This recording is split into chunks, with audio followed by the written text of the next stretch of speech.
السلام علیکم ناظرین، امید ہے کہ آپ سب حضرات خیریت سے ہوں گے۔ ہم آپ کی خدمت میں ایک نئی ویڈیو کے ساتھ حاضر ہیں، جس کو سننے کے بعد ہمارا ایمان تازہ ہو جائے گا اور ہمارے دل کے اندر ایک نورانی کیفیت پیدا ہو جائے گی۔ تو آئیے ویڈیو کو شروع کرتے ہیں۔ ستارے زمین پہ دھڑام دھڑام کر کے گریں گے، وَإِذَا الْأَرْضُ مُدَّتْ، زمین بوریے کی طرح سے لپیٹ دی جائے گی،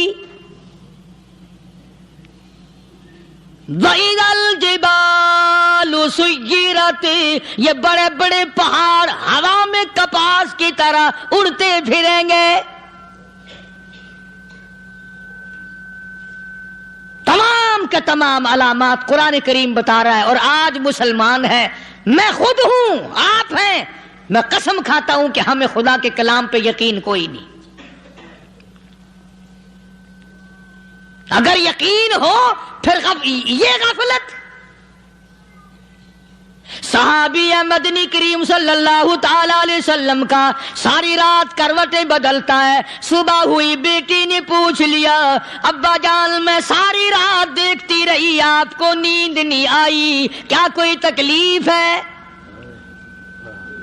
دیکھنے والی بیٹی کے بھی قربان جاؤں، بے چین ہونے والے ابا کے بھی قربان جاؤں، آخر بیٹی بھی جاگ رہی ہوگی تبھی تو دیکھا ہوگا۔ کہنے لگے ابا میں نے ساری رات کروٹیں بدلتے دیکھا، کیا بات ہے، آج نیند کیوں نہیں آئی؟ فرمایا لختے جگر او نور نظر، او میری بیٹی کل قرآن کریم کی ایک آیت سن کے آیا ہوں، ثم لم یتوبوا فلہم عذاب جہنم ولہم عذاب الحریق۔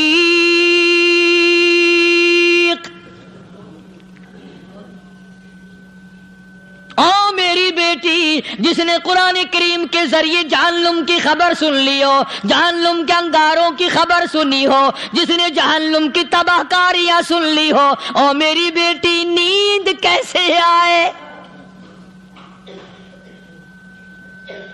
کیسے نیند آئے؟ امام شافعی رحمت اللہ علیہ اتنے بڑے جلیل القدر ولی کامل ہیں، وقت کے امام ہیں، پرہیزگار متقی ہیں، اپنی بیٹی کو فرمانے لگے لختے جگر تیری آنکھیں بگڑتی چلی جا رہی ہیں، میں دیکھتا ہوں تو ساری رات نیند نہیں کرتی، ساری رات سوتی نہیں، مصلی پہ کھڑی ہو کر قرآن پڑھتی رہتی ہے، تو کچھ نیند کر لیا کر، آنکھوں سے محتاج ہو جائے گی۔ عرض کرنے لگے ابا جان نیند آتی ہے، بستر پہ لیٹ جاتی ہوں، آنکھ لگنے کو ہوتی ہے، فوراً میرے دل میں خیال آتا ہے شافی کی بیٹی تو نے تو بستر سنبھال لیا، صبح تیری نہ معلوم زمین کے اوپر ہوگی یا لاکھوں من مٹی کے نیچے ہوگی۔ پھر میری نیند اکھڑ جاتی ہے، پھر کھڑی ہو کر خدا کا قرآن پڑھتی ہوں۔ وہ ساری رات قرآن پڑھا کرتے تھے، اور بدقسمت قوم تمہیں صبح اٹھ کر قرآن کا سپارہ پڑھنے کی توفیق نہیں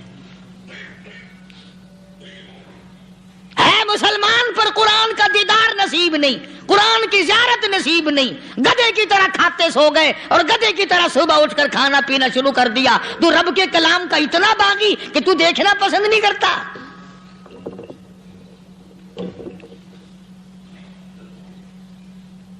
اور دنیا کی چیز اگر گھر میں نہ ہو، ٹھنڈے ٹھنڈے سانس مارتے ہیں عورتیں بھی، ہاں جی اپنی زمین کوئی نہیں نا، اپنی ہاں جی مکان اچھا اپنے پاس کوئی نہیں، فلاں چیز اپنے پاس کوئی نہیں۔ کبھی کسی نے ٹھنڈا سانس مارا کہ ہم 10 آدمی ہیں گھر کے، ایک آدمی بھی قرآن پڑھنے والا نہیں، ہم سارے کے سارے پتہ نہیں کیسے اکٹھے ہو رہے ہیں۔ اگر دل میں عظمت ہو، ڈاکٹر ہو، افسر ہو، وزیر ہو، آخر ہے تو انسان، ہے مسلمان، ہے مدنی کریم صلی اللہ علیہ وسلم کا امتی، پھر قرآن سے اتنا دور کیوں ہے؟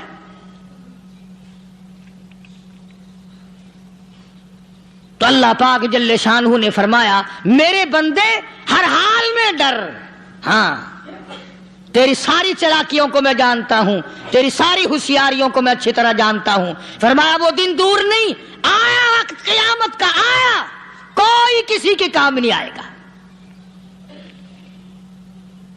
فرمایا ان وعد اللہ حق فلا تغرنکم الحیات الدنیا. دنیا نے پھنسا لیا، چہل پہل میں پھنس گئے، اس کے رنگ روغن میں لگ گئے، اس کی زیب و زینت میں لگ گئے. رات اسی کی سوچ ہے، دن میں اسی کا فکر ہے، اور مرنے کا کسی کو بھی فکر نہیں. قرآن کریم کے آخری سورت کا آخری لقمان کے آخری آیتوں میں عجیب مضمون رکھا ہے. فرمایا ان اللہ عندہ علم الساعۃ وینزل الغیث. قیامت کا ٹھیک وقت اللہ کے سوا کوئی نہیں جانتا. کسے معلوم ہے ابھی اگلے منٹ میں کیا ہو جائے گا، سیکنڈ میں کیا ہو جائے گا. اچھا ایک بات میرے ذہن میں آئی. یہ بڑے بڑے لوگ آپ کو ملیں گے دیہاتوں میں بھی، بازاروں میں بھی، شہروں میں بھی. فلانا بزرگ غیب کی باتیں بتایا کرتا تھا، فلانا ولی یوں بتایا کرتا تھا. کبھی یہ بھی تو پوچھنا کہ اس ولی نے کبھی یہ بھی بتایا کہ میں مروں گا کب، کس دن مروں گا. جب اپنی موت کا پتہ نہیں تو اور کسی چیز کا کیا پتہ ہے. صرف اٹکل پچو تیر لگانے والی بات ہے. ابھی چند مہینے ہوئے یہاں میرے پاس چند نوجوان آئے ملتان شہر سے اور کہنے لگے کہ 25,000 کی چوری ہو گئی ہے، بتا کدھر کون لے گیا، کدھر لے گیا. میرے پاس آئے یہاں. میں نے کہا بتا دوں گا پر آدھے لوں گا. کہنے لگا نہیں دیکھنا جی اتنا تو نہ کرو. اب میں نے کہا وہ سارے ہی چلے گئے یار. یقین کرو میں یہاں چارپائی میں بیٹھا ہوں دروازے کے باہر، عصر کے بعد پوری پارٹی آئی اسی شہر کی کہ 25,000 روپیہ گم ہو گیا ہے، بتا کدھر گیا ہے. سب لوگ کہتے ہیں قاری حنیف بتاتا ہے. سنو قاری حنیف بتاتا ہے، ٹیلا کرا دوں گا میں.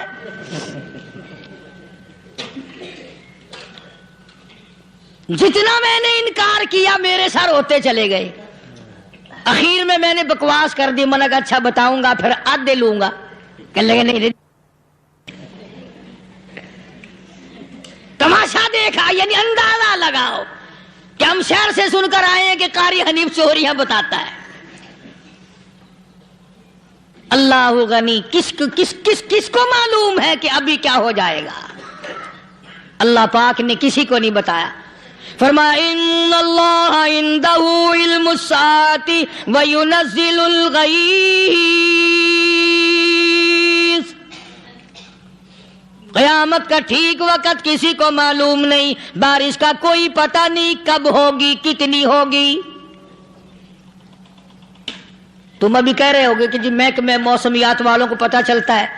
ان 3 مہینے میں یہ محکمہ موسمیات والے کئی دفعہ کہہ چکے ہیں کہ بندہ باندی ہوگی مگر کچھ بھی نہیں ہوا. بلکہ جتنے یہ زیادہ بتلاوے نا اتنا ہی موسم خراب ہوتا چلا جاوے. پچھلے سال انہوں نے روئی کی گانٹھوں کی گنتی بتائی کہ اتنی کپاس پیدا ہوگی ملک میں، اتنی روئی کی گانٹھ بنے گی، اتنی باہر بھیجیں گے اور اتنی اپنے گھر رکھیں گے. ذرا پوچھو تو صحیح ذمہ داروں سے سر کھجاتے پھرے کہ کھاد کے پیسے بھی واپس نہیں ہوئے. بھلا کسی کو کیا پتا کہ ابھی کیا تھا اور ابھی کیا ہو جائے گا، کل کیا ہوگا، پرسوں کیا. ایک اللہ کی ذات جانتی ہے. فرمایا وَيُنَزِّلُ الْغَيْثَ. کوئی نہیں جانتا بارش کب ہوگی، کتنی ہوگی، کہاں تک ہوگی، کس قدر ہوگی، کس طرح میں ہوگی، کہاں نہیں ہوگی. وَيَعْلَمُ مَا فِي الْأَرْحَامِ. کوئی نہیں جانتا عورت کے پیٹ میں کیا ہے، لڑکا ہے کہ لڑکی. باپ کو پتہ نہیں، ماں کو پتہ نہیں، دادی کو پتہ نہیں، نانی کو پتہ نہیں. یوں کہ کسی کو پتہ ہو یا نہ ہو حضرت صاحب کو پتہ لگ جاتا ہے. حضرت صاحب کو کیوں؟ حضرت صاحب ٹھڈ دے اندر وڑدا ہوندا ہے. تماشا دیکھ، کوئی کسی کو پتہ نہیں چلتا. اور خدا نے اپنی خدائی کسی کو تقسیم کر کے دینی نہیں. لم یلد ولم یولد. نہ میرے ماں باپ، نہ میں کسی کا باپ، نہ میری اولاد، نہ میں کسی کی اولاد. اللہ الصمد، بے نیاز، بے مثل، بے مثال ہوں. ہمیشہ سے ہوں اور ہمیشہ رہوں گا. سام میرے محتاج ہو, میرے دروازے کے گداگر ہو, میرے دروازے کے فقیر ہو, میرے دروازے کے دستے نگر ہو, آؤ مانگو کھاؤ, موت آئے مر جاؤ. اگر اکڑو گے فرمایا پھر میں نے بڑی بڑی سزائیں دی ہیں لوگوں کو. ہاں ہاں, میں تو توبہ بھی منہ سے نہیں نکلنے دیتا, کلمہ تو کلمہ ہائے نہیں کرنے دیتا میں. جب میں موت کا پیغام دوں یکدم دل کی حرکت بند ہو جاتی ہے, ہائے بھی نہیں, اوئی بھی نہیں, اف بھی نہیں, کچھ بھی نہیں. فرمایا وَيَعْلَمُ مَا فِي الْأَرْحَامِ, کسی کو پتہ نہیں عورت کے پیٹ میں کیا چیز ہے. دیکھو نا, جس نے 9 مہینے بچہ پیٹ میں رکھا, جب بچہ پیدا ہوتا ہے نا خود ماں بھی کان لگاتی ہے, بتائیں گی لڑکا ہے کہ لڑکی ہے. بےتابی سے انتظار کرتی ہے, بڑی بے قراری سے انتظار کرتی ہے عورت کہ یہ دائی بول لے, کوئی اور پاس والی بول لے, کوئی اور چھوٹی بڑی گھر کی عورت بول کے بتائے کہ لڑکا ہے کہ لڑکی ہے. اور جس نے 9 مہینے پیٹ میں رکھا, جب اس کو پتا نہیں تو پرلی طرف بیٹھے ہوئے حضرت صاحب کو پتا کیسے چل گیا. وَيَعْلَمُ مَا فِي الْأَرْحَامِ, زیادہ سے زیادہ تمہیں یہ کہیں گے جی فلاں بزرگ نے دعا کی تھی اللہ میاں لڑکا دے گا, لڑکا ہو گیا, ٹھیک ہے دعا تو بھی مانگ, بزرگ بھی مانگے, پیر بھی مانگے, فقیر بھی مانگے, عالم بھی مانگے, ماں بھی مانگے, باپ بھی مانگے, خاندان سارے مانگو. بات یہ ہے مانگو تو سارے, پر یوں کہو دینے والا وہ ایک ہے بس. یہ ہے اصل بات, اور مانگنے کی تو کوئی کسی کی وہ نہیں. امام الانبیاء محبوب کبریا حضرت محمد مصطفیٰ صلی اللہ تعالی علیہ وسلم سیدہ عائشہ صدیقہ رضی اللہ تعالیٰ عنہ فرماتی ہیں میں سوئی ہوئی تھی, اچانک میری آنکھ کھلی, میں نے کالی کملی والے کو سجدے میں دیکھا, رو رہے ہیں, دعائیں مانگ رہے ہیں, رو رہے ہیں. حضرت عائشہ فرماتی ہیں اللہ اکبر, فرماتی ہیں اتنے روئے سرکار مدینہ صلی اللہ علیہ وسلم, سانس رک گیا, سانس گھٹ گیا آپ کا. حضرت عائشہ فرماتی ہیں میں اپنا جگر پکڑ کے بیٹھ گئی, کہیں آج بیوہ تو نہیں ہو جاؤں گی.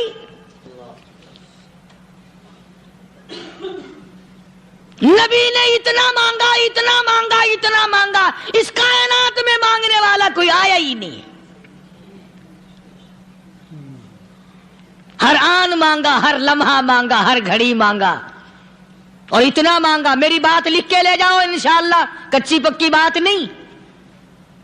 سیدہ عائشہ صدیقہ رضی اللہ تعالیٰ عنہ گواہ ہے, سیدہ فاطمہ الزہرا رضی اللہ تعالیٰ عنہ گواہ ہے, نبی کی گھر والی گواہ, نبی کی لخت جگر نوری نظر فاطمہ الزہرا گواہ. فرماتی ہے حضور کریم صلی اللہ علیہ وسلم کا جب آخری وقت آیا, آواز بالکل ختم ہو گئی, آواز بالکل پست ہو گئی, پھر بھی لب حرکت کرتے تھے, لب حرکت کرتے تھے, دونوں کی دونوں. فرماتی ہے ہم نے کان لگایا, آواز تھی ربی حبلی امتی, ربی حبلی امتی, اور میرے مولا میری امت کو معاف کر دے. اور خدا کی قسم کالی کملی والے نے آخری سانس تک مانگا ہی مانگا.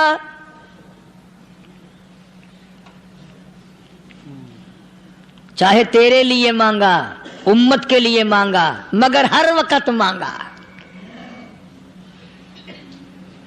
اور یوں فرمایا کہ میدان حشر میں جب لوگ چاروں طرف سے پریشان ہو کر, عاجز ہو کر, تنگ ہو کر, دھکے کھا کر, ذلیل ہو کر انبیاء علیہ الصلوۃ والسلام کے مشورے سے جب حضور کریم صلی اللہ علیہ وسلم کے دربار میں آئیں گے, مشکاۃ شریف میں حدیث موجود ہے, ارشاد حضور کریم صلی اللہ علیہ وسلم کا, فرمایا لوگ مجھے سفارش کے لیے کہیں گے اللہ اکبر, اللہ اکبر کبیرہ.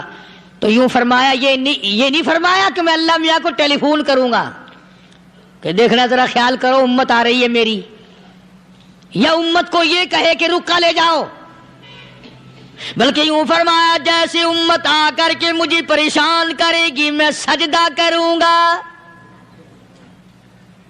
میں سجدہ کروں گا.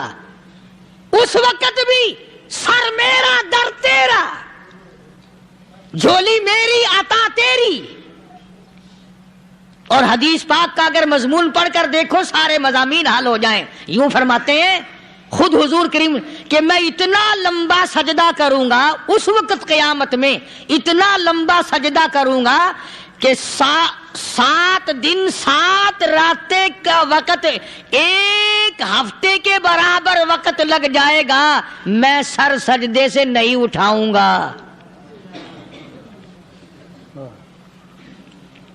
اتنا لمبا سجدہ کروں گا کہ 1 ہفتے کی مقدار وقت لگ جائے گا.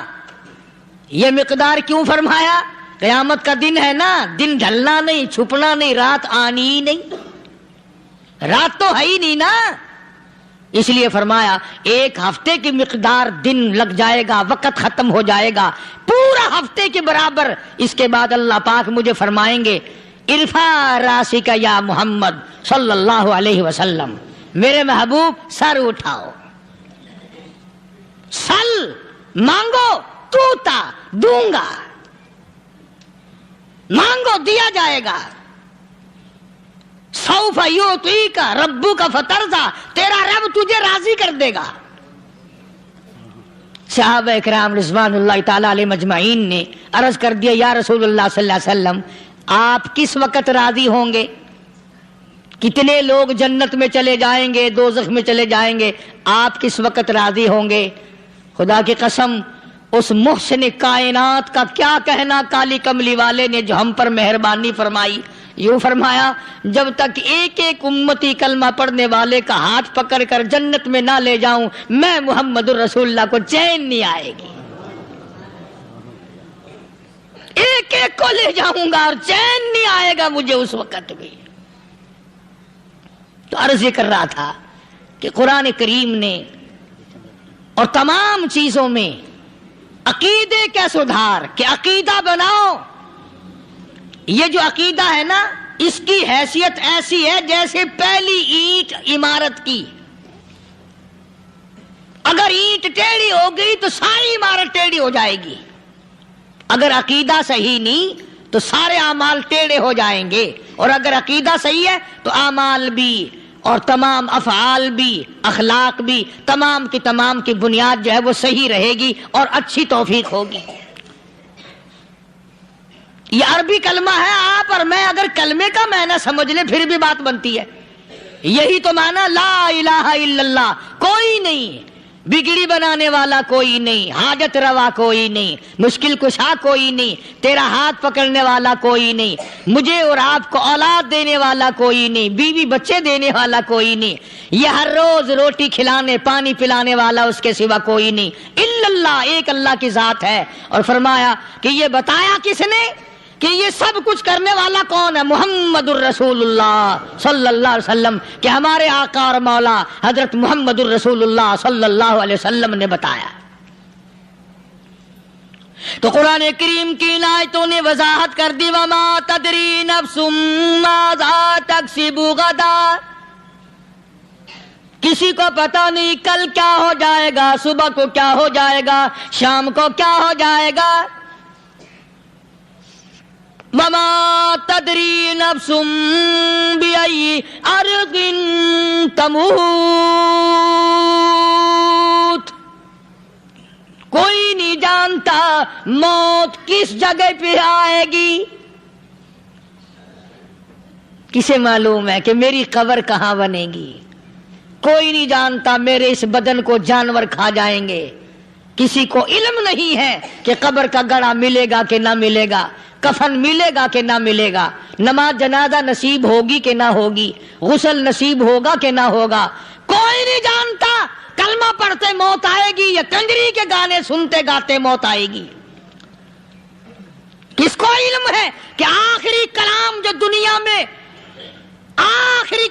دنیا میں ہوگا وہ درود پاک ہوگا یا قرآن کریم ہوگا یا دعا ہوگی یا استغفار ہوگا، اور یا گالی منہ سے نکلے گی، دم نکل جائے گا. کسے معلوم ہے؟ اس لیے فرمایا وما تدری نفس بأي أرض تموت، کوئی نہیں جانتا موت صبح آئے گی یا شام آئے گی. بیوی بچوں کے سامنے آئے گی یا اسپتال میں، کوئی پاس ہوگا بھی یا کہ نہیں جس وقت موت آئے گی کسے معلوم، سجدے میں آئے گی یا کنجری کی گود میں آئے گی کیا پتا، فلم میں آئے گی یا مسجد میں آئے گی۔ پچھلے دنوں ایک جگہ ایک آدمی نے صبح کی اذان دی، بڑی اچھی اذان دیا کرتا تھا، اللہ کا نام بلند کیا، زمین پہ بیٹھا اور ختم، فجر کی اذان دی۔ جو سنے انہوں نے کہا یار ابھی تو اذان دی تھی، بس اللہ کی طرف لوگوں کو بلایا اور خود دنیا سے رخصت ہو گیا۔ ہاں کسی کی موت یوں بھی آیا کرتی ہے، کسی کی سجدے میں آ جاتی ہے، کسی کی مراقبے میں آ جاتی ہے، اللہ اکبر، کسی کی نماز میں آئے، اللہ کی طرف دھیان لگے ایسا لگے کہ لگی جائے وہ چلا ہی جائے۔ ہمارے استاد محترم مولانا عبد الخالق صاحب رحمۃ اللہ علیہ یا کبیر والے میں تھے، بہت بڑے عالم، جید عالم، سمندر تھے علم کے، بس صبح کی نماز کے بعد مراقبے میں بیٹھے اللہ اللہ کر رہے ہیں، بس جیسے اتحیات میں بیٹھتے ہیں نا اسی طریقے سے بیٹھے تھے۔ دن چڑھ گیا، بھتیجے نے آ کر کے کہا حضرت ناشتہ تیار ہے، جواب کوئی نہیں۔ پھر کچھ دیر کے بعد آیا کہ حضرت ناشتہ تیار ہے، جواب کوئی نہیں۔ اور دن چڑھ گیا، ہاتھ لگا کے دیکھا کہ حضرت تو پہنچ گئے اللہ کے یہاں، کس حالت میں؟ ایسی اللہ اللہ اللہ سے لو لگائی کہ اللہ ہی کے یہاں چلے گئے۔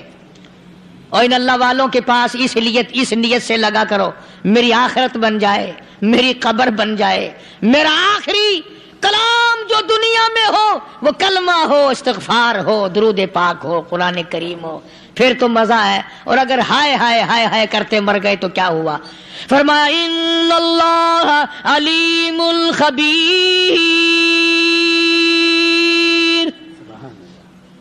میں خدا کی ذات تمام چیزوں سے واقف ہوں، مجھے تو پتا ہے نا، تیرے ایک ایک سانس کا پتا ہے، تیری رگ کے ایک ایک خون کے قطرے کا مجھے پتا ہے۔ اس لیے کہا کرتا ہوں کہ عادت ڈال لو درود شریف پڑھتے ہوئے چلنے پھرنے کی، کلمہ کلام پڑھتے ہوئے چلنے پھرنے کی، استغفار کرتے ہوئے چلنے پھرنے کی۔ پہلے زمانے میں جب ٹھوکر لگتی تھی تو لوگ سبحان اللہ کہتے تھے، اللہ اکبر، استغفر اللہ۔ اب گالی منہ سے نکلتی ہے، اب گالی منہ سے نکل رہی، گالیاں بکتے ہوئے لوگ مر رہے ہیں۔ حضرت معاذ بن جبل رضی اللہ تعالیٰ عنہ مدینہ پاک میں بیمار ہے، آخری وقت ہے۔ صحابہ کی ایسی ایسی موت آیا کرتی تھی، چاروں طرف جتنے گھر والے بیٹھے ہیں، اماں بھی، بیٹی بھی، گھر والی بھی، بہن بھی، بھائی بند بھی، قبیلہ بھی، خاندان بھی، مدینہ شہر ہے، کالی کملی والے کا شہر ہے، حضرت معاذ بن جبل کا آخری وقت ہے، چاروں طرف بیٹھنے والے بھی تلاوت کر رہے ہیں قرآن کریم کی، خود معاذ بن جبل بھی تلاوت فرما رہے ہیں۔ اچانک حضرت معاذ رضی اللہ تعالیٰ عنہ رونے لگے، روئے حضرت معاذ۔ یہ وہ جوان ہے جس کو رخصت فرمانے کے لیے یمن کا گورنر بنا کر کے بھیجا حضور صلی اللہ علیہ وسلم نے۔ حضور صلی اللہ علیہ وسلم اس کو روانہ فرمانے کے لیے کئی میل پیدل تشریف لے گئے۔ ہاں حضور کے صحابہ۔ تو معاذ بن جبل جب رونے لگے تو گھر والوں نے پوچھا کیوں؟ کوئی بیٹھا ہوگا نا، کہنے لگا ڈر گئے، موت سے ڈر رہے ہو، موت سے ڈر کے رو رہے ہو؟ حضرت معاذ کہنے لگے نہیں، موت سے کیا ڈرنا، میں کیوں ڈروں موت سے، اس نے تو آنا ہی آنا ہے، میں نہیں ڈرتا۔ انہوں نے کہا پھر رویا کیوں رو رہے ہو؟ اللہ اکبر۔ صحابی کہتا ہے میرے دل کی تمنا میرے دل میں رہی، میری آرزو پوری نہ ہو سکی، میری حسرت میرے دل میں رہی، میرا شوق پورا نہ ہو سکا، میری آرزو پوری نہ ہو سکی، میری تمنا پوری نہ ہو سکی، بستر پہ موت آ رہی ہے اس لیے رو رہا ہوں۔ اے کاش رمضان کا مہینہ ہوتا، میں روزے دار ہوتا، گرمی کا موسم ہوتا، مجھے سخت پیاس لگی ہوتی، کفار سے مقابلہ ہوتا، میدان جہاد جہاد اور جنگ ہوتا میں کئی کافروں کو قتل کر دیتا، پھر وہ مجھے قتل کر دیتے، میری زبان کاٹ لیتے، میری اللہ کے یہاں پیشی ہوتی، میرا رب مجھ سے پوچھتا میں آج دنیا سے کیا لایا، میں عرض کرتا الہی بولوں کیسے، تیری راہ میں زبان کٹا کے آیا ہوں اور روزہ رکھ کر آیا ہوں، تیرے محبوب کے حوض کوثر کے پانی سے روزہ افطار کروں گا۔ کہتا اس لیے رو پڑا ہوں کہ بستر پہ موت آ رہی ہے۔ ڈر کس چیز کا؟ یہ نہیں ڈرا کرتے تھے۔ حضرت ابو ایوب انصاری سب کہہ دو رضی اللہ تعالی عنہ، اللہ اکبر، کتنا بڑا مقدرہ والا جوان ہے۔ مدینے پاک میں حضور کریم صلی اللہ علیہ وسلم نے اسی کے یہاں ڈیرا لگایا۔ آخری وقت ہے، بیمار ہے ابو ایوب انصاری، مدینے سے صحابہ جنگ کے لیے چلے۔ آؤ صحابہ کی تمنائیں دیکھو، ہم جتنے بیٹھے ہماری تمنا تو یہی ہے نا، کاروبار بڑھ جائے، مکان دکان کا ساز و سامان بڑھ جائے، یہ مل جائے وہ مل جائے، یہ ہو جائے وہ ہو جائے۔ ابو ایوب انصاری بیٹھے ہوئے دیکھ رہے ہیں صحابہ سواریوں پہ پیدل، تلوار، نیزے، تیر لے کے چلے۔ ابو ایوب انصاری کہنے لگے کہاں چلے ہو؟ کہ جہاد فی سبیل اللہ کے لیے۔ کہنے لگا مجھے بھی لے چلو۔ سمجھ رہے آپ سارے؟ فرمایا مجھے ساتھ لے چلو۔ کہا کمال ہے، بیمار آدمی اور جنگ میں بیمار کا کیا کام ہے، کیا کرو گے؟ نے کہا مہربانی کرو، احسان کرو مجھ پر، مجھے ساتھ لے کے چلو۔ خدا کے بندے بیمار ہے، کرے گا کیا میدان جہاد میں؟ کہنے لگا تم تو بیمار کی بات کر رہے ہو، مجھے ساتھ لے چلو اونٹ پہ ڈال کر۔ توجہ کرنا ذرا، آخری بات میرے یاد آئی ہے، بتانے لگا ہوں۔ ابو ایوب انصاری حضور کا میزبان مدینے والا کہتا ہے میں بیمار ہوں، مجھے اونٹ پہ ڈال کے لے چلو، اور اگر میری راستے میں موت آ جائے پھر بھی میری لاش کو ساتھ لے جانا۔ جہاں کفر اور اسلام کا جنگ ہوگا، مقابلہ ہوگا، اس میدان میں میری لاش کو پھینک دینا۔ شاید کسی مجاہد کی سواری کا پیر میرے اوپر آ جائے، میں بھی قیامت میں اللہ کے حضور میں کہوں گا یا اللہ تیرے میدان جہاد سے اٹھ کے آیا ہوں میں بھی۔ اندازہ لگا ابو ایوب انصاری کی تمناؤں کو دیکھ، حسرتوں کو دیکھ۔ فرمایا مجھے ساتھ لے چلو، اگر میری موت آ جائے تو لاش کو بھی پھینکنا نہیں، دفن راستے میں نہ کرنا، ساتھ لے چلو، وہاں میدان میں ڈال دینا، اور اسلام کے لیے جو لڑنے والے ہوں، کفر کو مٹانے والے ہوں، ان کے پیر میرے اوپر آ جائے، میں کامیاب ہو جاؤں گا۔ ایک تم ہو جو مسجد میں جھاڑو دینے سے بھی آر کرتے ہو، صف بچھانے میں بھی تمہیں شرم آتی ہے، صف اکٹھا کرنے میں بھی تمہیں شرم آتی ہے، ادھر ادھر کوئی چیز کرنے میں تمہیں کیا معلوم ہے جس وقت قیامت کے دن ان شاہی درباروں کے خادموں کو انعام ملے گا نا، پھر ٹکرے مارو گے، او ہو لو بھائی کمال ہو گیا، ہم تو یوں ہی رہ گئے۔ آج توفیق نہیں رہی، اللہ سے مانگ، سوتے بھی مانگ، جاگتے بھی مانگ، ہر وقت مانگ، وہی تیری میری جھولی بھرے گا، اسی کی عطا اور بندہ نوازی سے ہم سب کا کام چلے گا۔ فرمایا ان اللہ علیم خبیر، میں تمہاری ضروریات کو بھی جانتا ہوں، ہر چیز کا مجھے پتا ہے۔ اللہ مجھے اور آپ کو عمل کی توفیق عطا فرمائے۔ اللہ پاک اپنے فضل و کرم سے ہم سب کو اپنے بندے بنا لے، عقائد اور اعمال کی درستی فرما دے، مرتے وقت ایمان کی دولت عطا فرمائے۔ وآخر دعوانا الحمدللہ رب العالمین۔